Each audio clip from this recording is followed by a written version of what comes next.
Hey, today we are talking the gut hormone connection and why your digestion may be affecting your mood, your weight, and your hormones. Welcome back to Renewed and Radiant. I'm Elsa Martin, functional nutritionist. Happy to be here sharing what I know with you.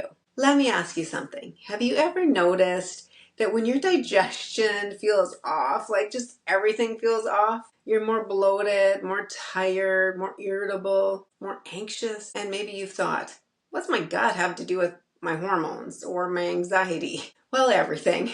So today we're going to connect the dots between your gut, your hormones, and your mood. Because if this piece is missing, you will keep feeling stuck. See, most women focus on diet, exercise, hormones, which is important. But what often gets completely overlooked is the gut. And here's the gut.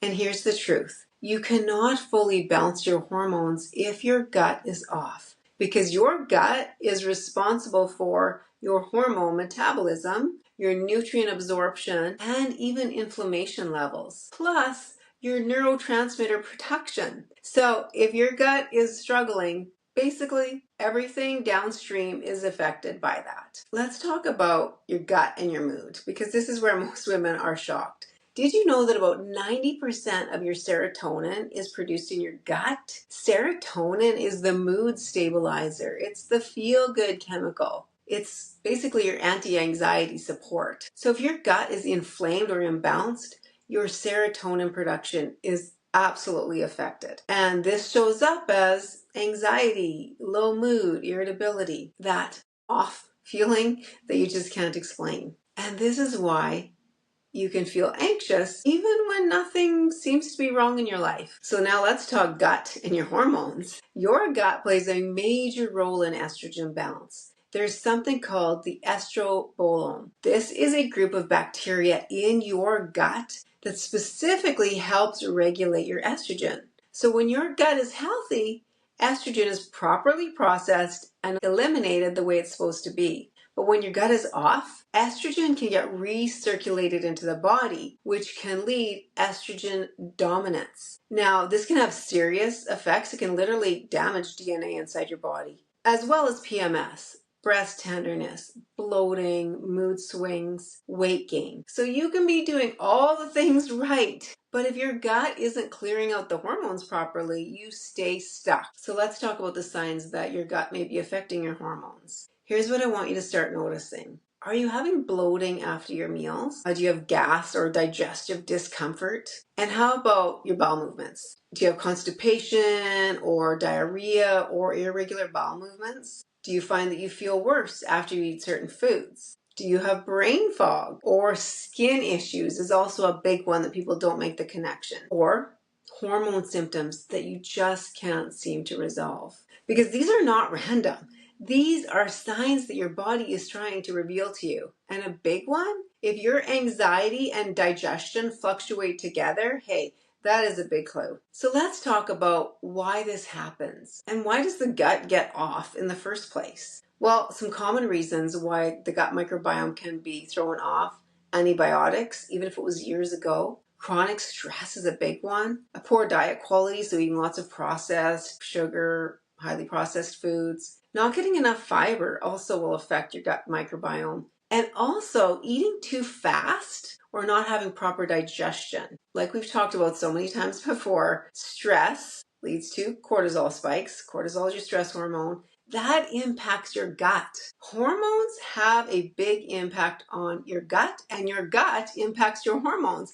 They are all very intricately connected. So as always, I want to share with you some practical things that you can do to try and figure out if your digestion is off, and if it is, what can you do to help get it back on track. Number one is slow down when you eat. I know you might say that's hard, I can't do it, I don't have time, but hey, this is so simple, so powerful. Sit down, breathe, chew your food. I even heard one medical nutritionist say that every person should be chewing their food until it's the consistency of baby food before they swallow it. See, digestion starts in your nervous system. So if you're eating when you're stressed, you're eating really fast, you don't digest properly. That's going to be a big impact on your gut. The other thing, support your gut with whole real foods. It always comes back to whole real foods. Focusing on the protein, the fiber, things like vegetables and seeds and healthy fats, because this feeds the good bacteria in your gut. That's what we want to grow. We want the good bacteria to grow. We want to flush out the bad bacteria. Number 3, that's really important that so many women that come to me don't realize, and that is regular bowel movements. This matters more than you think. You should be going daily, at least once a day. If not, increase your water intake, increase your fiber intake. Go for walks after your meals. Use detox or smooth move teas. You can supplement with magnesium citrate. It's usually very helpful. Because if you're not eliminating the toxins, your hormones are not clearing out properly. And your body just cannot possibly function the way it's meant to. And number 4 is to reduce gut stressors. What are gut stressors? Well, things that may be triggers for you. Pay attention to foods that trigger bloating. So even making a note of it on your phone. Notice yourself, when do you feel bloated? What did you last eat or drink? And this can tell you key information to what your body is actually reacting with at that time. And you may find that certain times, certain foods react with you. For example, myself, I'm normally fine with eating eggs. But if I eat them several days in a row, my body starts to react. So I need to take a break from them. But that's okay. Just pay attention to that kind of thing and listen to your body. Give it what it needs. Another one is alcohol. Alcohol is a big one that throws off your gut microbiome, causing all kinds of issues. Plus, it makes your blood sugars fluctuate, adds more stress to your body, is just not worth it. And then, of course, avoiding highly processed foods. For so many reasons. We want to avoid them, and specifically what they do to your gut. So the wheat, the dairy, sugar, the highly processed foods, those things that are going to throw your gut microbiome off. Your body is speaking to you. It's showing you what it can't tolerate with those symptoms. You need to listen to it and give it what it actually needs. So if you've been dealing with ongoing bloating, persistent anxiety, hormonal symptoms that just won't seem to shift, this is where deeper testing becomes so valuable, because instead of just trying to guess what's going on inside of your gut, because it is so extensive, there's so much going on inside of there. When we test your gut, you can actually see what's happening inside.